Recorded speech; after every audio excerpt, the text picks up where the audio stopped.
Summer, winter, naglalambingan. Tapos na silang kumain pareho. Ang pagkain nila, ayan na. At ay balon-balonan, pitso ng manok at mayroong kasamang kamuti. Tapos na silang kumain. Kaya tapos na sila naligo rin. Naligo muna sila. Then pinakain ko sila. At ngayon, ito naglalambingan silang dalawa. Yan. O naglalaro pa lang. Yan. Winter at summer. Ito si summer. Ito. Summer ito. Si winter yan. Yan. Tapos na silang naligo. Tapos na silang kumain. Pinakain ko na rin yung kanilang papis. Yung kanilang tatlong natitirang anak dito. Pinakain ko na rin sila. Yan.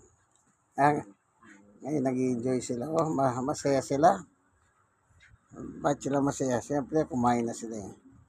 At na-press ko ng katawan.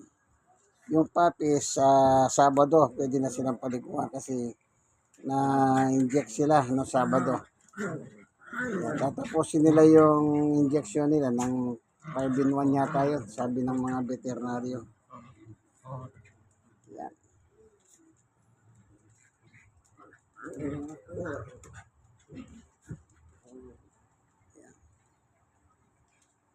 Ako naman, ito naman ang pagkain ko. Sinigang na baboy. Yan.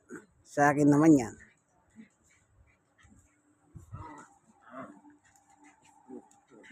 Sa mga aso, ito ganito. Yan. May tira pa sila.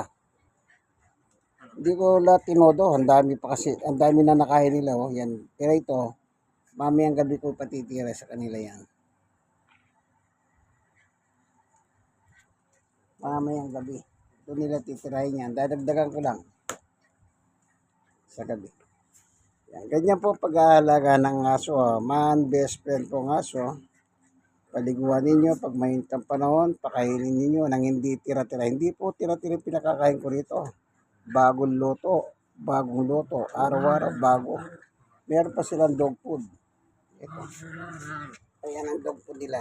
Dalawang klase. Minimix ko yan. Yan. Para siyang ganito, nakamix na siya. Oh. Yan. Siyempre, halaga mo silang aso. Halagaan mo na lang, mag-aalaga ka na lang eh. Ano po? Sige, asan na sila? Yan dito na lang ang video nila, kaibigan.